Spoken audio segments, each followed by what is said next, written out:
Hello everyone. So today we'll start with chapter 3, equality. This chapter is about the concept of equality, a value that is enshrined in our constitution, just like freedom. Okay, in reflecting on this concept, it examines the following questions: What is equality? Why should we be concerned about moral and political ideal? And does the pursuit of equality involve treating everyone the same way in every condition? Okay, we'll see that. Then how do we minimize inequality in different spheres of life?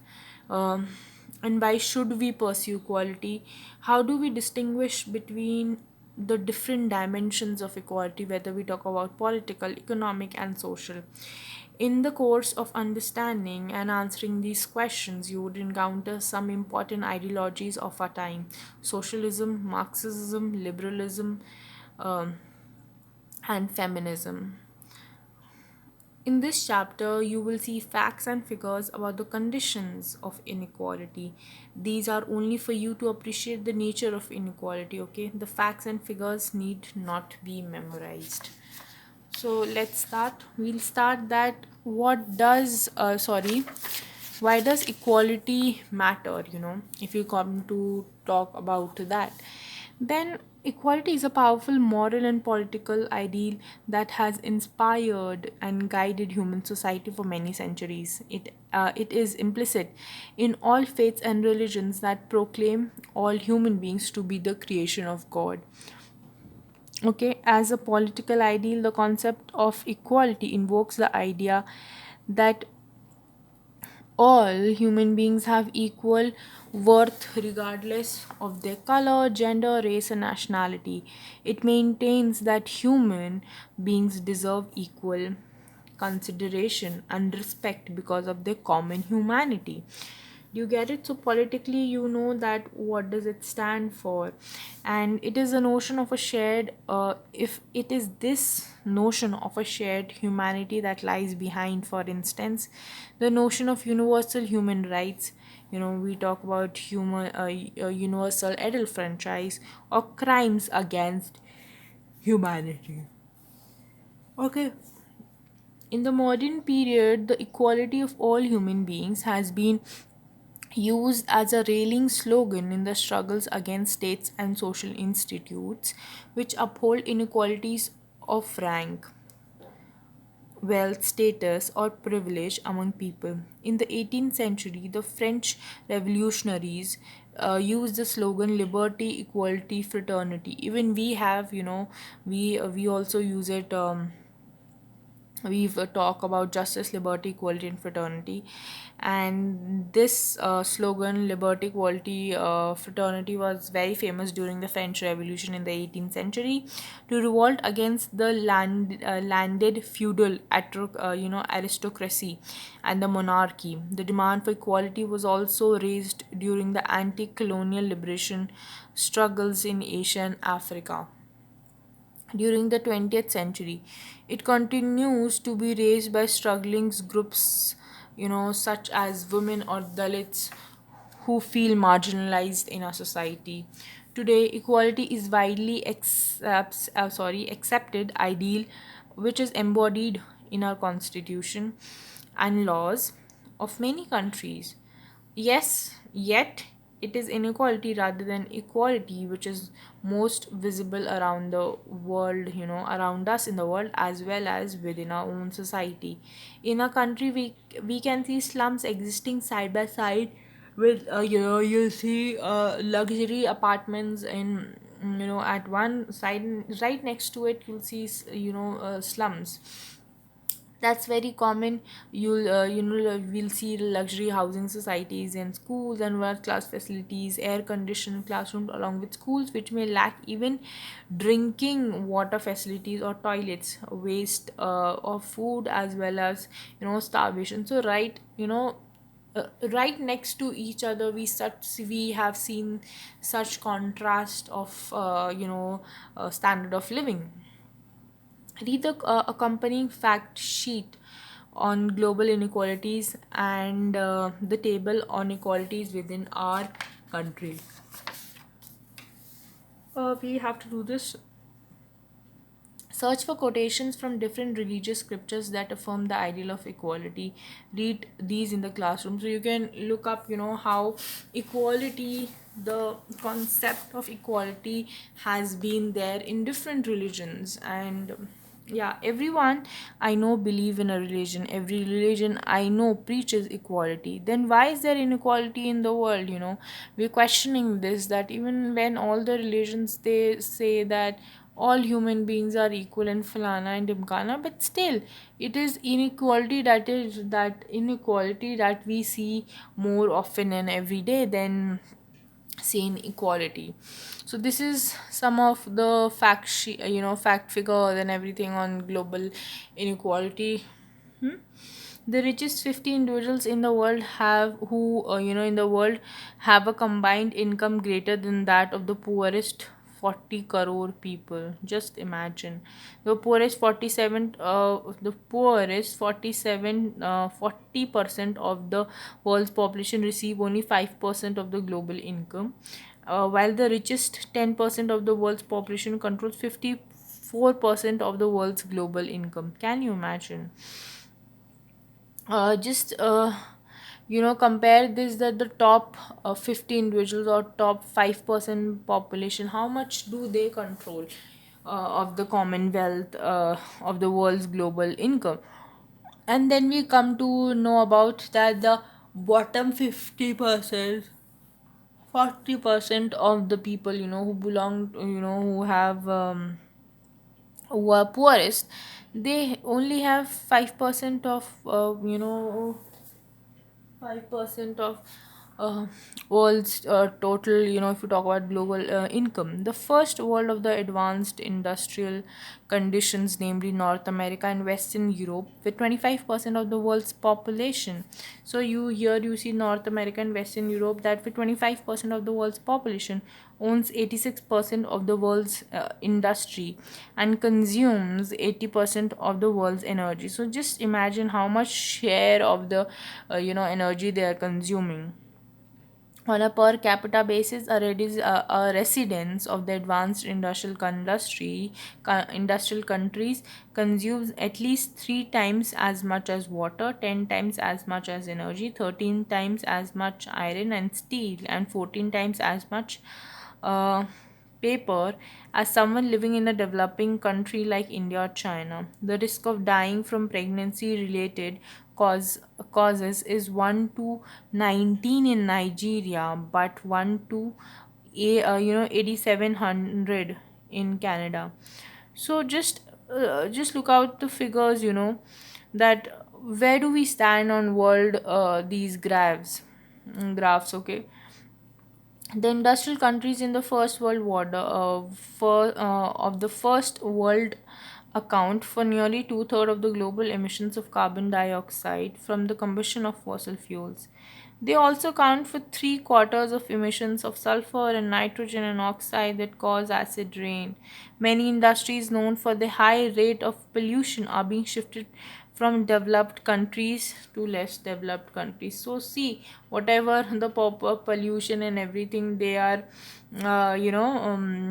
this thing, whatever these industries causes pollution, they are being shifted to countries which are less developed. Why? Do the people of less developed countries deserve poor environment to live? Is it, are you saying that? And yeah, so these all figures are very disheartening, that the world's largest of 50, richest 50 individuals, the poorest 40% individuals. Then we talk about, percent of the world's population we talk about. Then we talk about the advanced countries, and where do they stand, how much do they consume, on per capita basis. If you talk about advanced industrial countries like America, Canada, or others, this is a report by the Human Development Report of 2005 by United Nations Development Program, UNDP. Let's talk about the economic inequalities in India. Okay. Here are some findings of the census of India held in 2001. We know that the census are held in every 10 years, and again it's going to be held very soon because last was done in 2011. So we the census will start soon. About household amenities and assets, you don't need to memorize any of these figures. Just read the these to understand the extent of what we're focusing is the urban and rural disparities. Disparities is the difference in inequalities, we can say, or how much difference is there. Where would your own family fit? So just imagine yourself, put for your own families, okay, families that have um electricity connection. Do you have an electricity connection? If yes, tick. If you don't have an electricity connection, put a cross. So do you have tap water in your house? Do that. Bathroom in your house, television, scooter, moped, motorcycle, car, jeep, fan, then put a tick. If you don't have all these, whichever facilities you don't have, just put cross, cross, cross, otherwise tick. Okay. So if you come to on comparison of these facilities, in this thing, facilities which are available to the people, if we compare them and where do they live, whether they live in an urban setting or in rural setting, you will notice that all these people who have all these facilities, most of them live in urban areas. For example, I also live in an urban area, and that is why I have access to all these facilities, whether I talk about electricity connection or tap water, running tap water 24 hours. Okay, so that's what we are saying, that on comparison, just look, in comparison of rural to urban, it's almost the double in urban families, the percentage in urban families who this survey was to taken. Why talk about global or national inequalities when all around us there are inequalities to which nobody seems to object? Just look at the way my parents favor my brother over me. So then this character, cartoon character is saying, why should I go around and looking and see who has what? And just I can just look at the level of inequality in my own house. How am I treated? I am a girl child, and on comparison, if you see, then my brother is better treated. So this is also there, in India you'll see the preference of a male child is very high over a girl child. And yeah, thus we face a paradox. Almost everyone accepts the ideal of of equality, yet almost everywhere we encounter, everybody say, yeah, there should be equality here and that, and but still we don't believe, we don't just say that we believe in that idea, but we never all do something to stand by it. We live in a complex world of unequal wealth, opportunities, works, situations, and power. Should we be concerned about these kinds of inequalities? Are they a permanent and inevitable future of social life which reflects the differences of talent and ability of human beings, as well as their different contribution towards social progress and prosperity? Are we talking about then that that how much different contribution towards social progress or prosperity is done? Or are the inequalities are these inequalities the consequences of our social position and rules? These are questions that have troubled people all over the world for many years. Okay, it is a question of this kind that makes equality one of the central themes of social and political theory. A student of political theory has to address a range of questions such as, what does equality imply? What are the different uh, obvious ways? What does it mean to say that we are equal? What are we trying to achieve, through the ideal of equality? Are we trying to eliminate all differences of income and status? In other words, what kind of equality are we pursuing and for whom? Some other questions that have been raised regarding the concept of equality, which we will consider are here too. To promote equality, should we always treat all persons in exactly the same way? How should this society decide which differences of treatment or reward are acceptable and which are not? Also, what kind of policies should we pursue to try and make the society more egalitarian, matlab equal? Do you get it? So, what is equality? If we really come to think about it, talk about it, then take a look at these images. Okay, colored served in rare, drinking fountain white, colored here, restroom white only. So, can you look here that how categorization has been done? That if you're colored, go this side, if you're white, go that side. So is then let's talk about it. You got my idea, right? How are they categorizing, and how are they giving directions? All of them make distinction between human beings on grounds of race and color, and these appear to most of us as unacceptable. In fact, such distinction violates our intuitive understanding of equality, which tell us that all human beings should be entitled to the same respect. you know Clearly remember, these terms are important: same respect and consideration, because of their common humanity. Their whole sense of the whole idea that they are a common humanity, that is very important. However, treating people with equal respect need not mean always treating them in identical way. No society treats all its members in exact the same way under all conditions. The smooth functioning of society requires division of work. Yes, there is division of work required, and functions, and people often enjoy different status and rewards on an account of it. And there are different status and rewards, and people also enjoy it, right? At times, these differences of treatment may appear acceptable or even necessary. For instance, we usually do not feel that giving prime ministers or army generals a special official rank and status goes against the notion of equality. Yes, provided their privileges are not misused.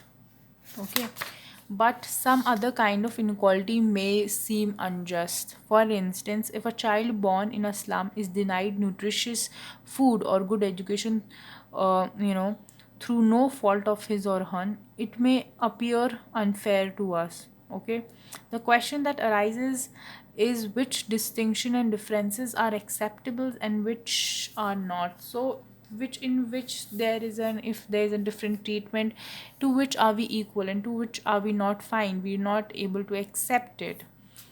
When people are treated differently just because they're born in particular religion or race or caste or gender, we regard it as it as we regarded it as an unacceptable form of inequality. But human beings may pursue different ambitions and goals, and not all may be equally successful. So long as they are able to develop the best in self, we would not feel the equality has been undermined. Some may become good musicians while others may not be equally outstanding. Some become famous scientists while others are more noted for their hard work and consciousness.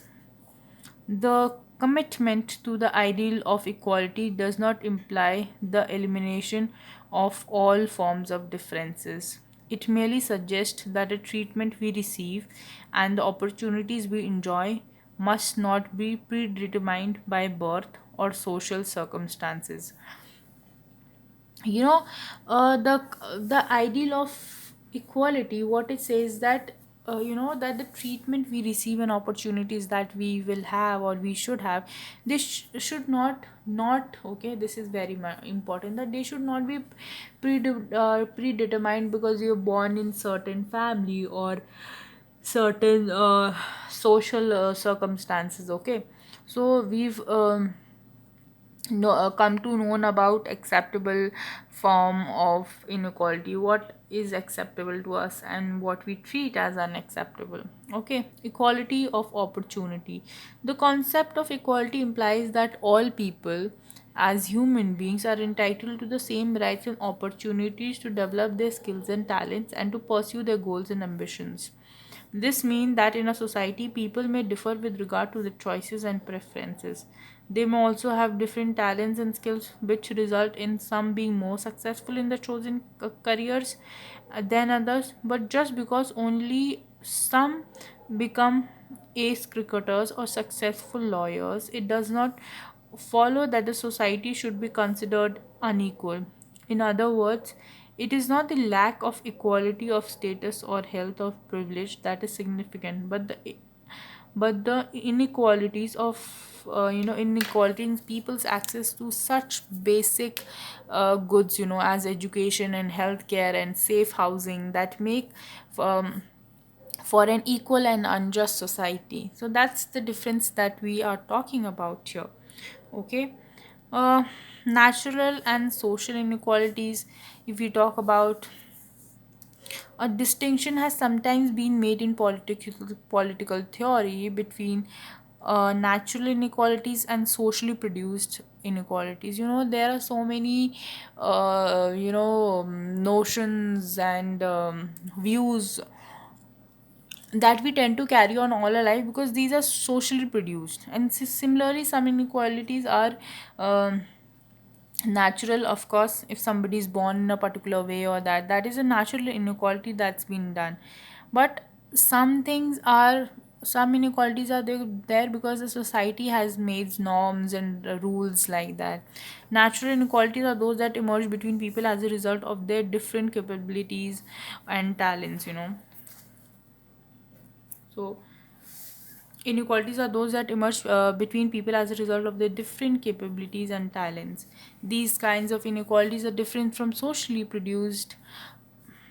So, this is important. Socially produced inequalities, which emerge as a consequence of inequalities of opportunities or the exploitation of some groups in a society by others. Okay, we are here. Men are superior to women. Is it a national? It is a natural inequality. You can't do anything about it. I get more marks than you in every subject, and I also help my mother in household. What makes you superior? So these two characters are discussing among them. This person is boy, and this person is a girl, and they're discussing that what makes you superior. And how can you say this kind of superiority is natural, or sorry, this kind of inequality is natural? You or me are say similar, and in fact I even get more marks than you, and I even help my mother at home and the household works. You're not superior to me, and that's what they say. Natural inequalities are considered to be the result of the different characteristics and abilities which people are born. So the one I was telling now, कि sometimes there are inequality, like people who are born differently abled, and that's a natural inequality also. It is generally assumed that natural differences cannot be altered. Some and it is not that these natural inequalities cannot be altered. They can be altered. For example, if this is a very basic example I'll tell you, that if somebody uses a wheelchair to walk, how can you remove this natural inequality? Simple. Wherever, if you have staircase anywhere, just make sure that a ramp way, ramp is like stairs is like gut. So ramp is like a plain area when where easily wheels can move, and that will benefit to the person who cannot walk. Social inequalities, on the other hand, those created by society. Certain societies may, for instance, value those who perform intellectual work over those who do manual work and reward them differently. This is very common. We say uh, बल बल का प्रयोग, we से बल बुद्धि का प्रयोग, and we always say ना कि जो बल मतलब something that requires no strength and everything so there's a difference. Bal and buddhi is something which requires your brain. So even you'll notice that somebody who's working, sitting in an office, in an AC office and working, is given more respect, and according to because these norms have been created by the society. and is given more respect in everything, whereas a person who's working out in the daylight, in so much heat and everything, is seen as person of inferior status. And so, they may uh, uh, treat differently people of different race, color, gender, and caste. You'll see people discriminate between people. Are you not, or you are this, or you are that. Differences of this can reflect the kind of values of a society, and some of these may certainly appear to be unjust. And we all take it as that this is unjust. This is not fair. This distinction is sometimes useful in helping us to distinguish between acceptable and unfair inequalities in society, but it is not always clear or self-evident. For instance, when certain inequalities in the treatment of people have existed over a long period of time, they may appear to us as justifiable because they are based on natural inequalities, that is characteristics that people are born with and cannot easily change. For example, women were for long you know were for long described as the weaker sex, considered timid. Timid matlab small or of lesser intelligence than man, needing special protection. Therefore, it was felt that denying women equal rights could be justified. So that's what we are saying. We say that it is justifiable. This line is appear to us appear to us justifiable because we see that they are because they are based on natural inequalities, that is character people are born in cannot easily change. Okay, but this is wrong. We've seen how, for the example, how women is treated as a weaker sex as compared to men. Black people in Africa are considered by the colonial master to be of lesser intelligence, childlike, and better at manual work, sports, and music. This belief was used to justify institutions like slavery. And that's how such kind of beliefs are used to justify um, things like slavery and other all things also, which shouldn't be acceptable. All these assessments are now questioned. They are now seen as a distinction made by society as a result of the differences of powers between people and the nations. Sorry. And nations rather than based on their inborn characteristics. Another problem which arises with the idea of natural differences is that some differences which could be considered natural need no longer be seen as unaltered. For instance, advances in medical science and technologies that help many disabled people function effectively in society. Like I was giving example, today computers can help blind people. uh, you know Wheelchairs and artificial limbs mm, um, can help in cases of physical disability. Even a person's looks can be changed with cosmetic surgery. The famous physicist we all know about, Stephen Hawking's, can hardly move or speak, but he has made major contributions to science. It would seem unjust to most people today if disabled people were denied necessary help to overcome the effects of their disability, or a fair reward for their work, on the ground that they are naturally less capable. So that's what we are talking about, that you are naturally less capable. That is why mm, uh, you know you'll be denied necessary help to overcome the effect of their disability, of fair reward or the work, because you're naturally less capable. That you will be denied because तुम्हें तो बचपन से वो नहीं मिला, so it's justifiable. That's not like that. you know Given all these complexities, it would be difficult to use the natural or socially produced distinction as a standard by which laws and policies of a society can be assessed. For this reason, many theorists um, today differentiate between inequality arising from our choices and equalities operating on account of the family or circumstances in which a person is born. It is the latter that is the source of concern to advocates of equality and advocates of equality, and which they wish to minimize and eliminate. Okay, you get it? I hope you got that.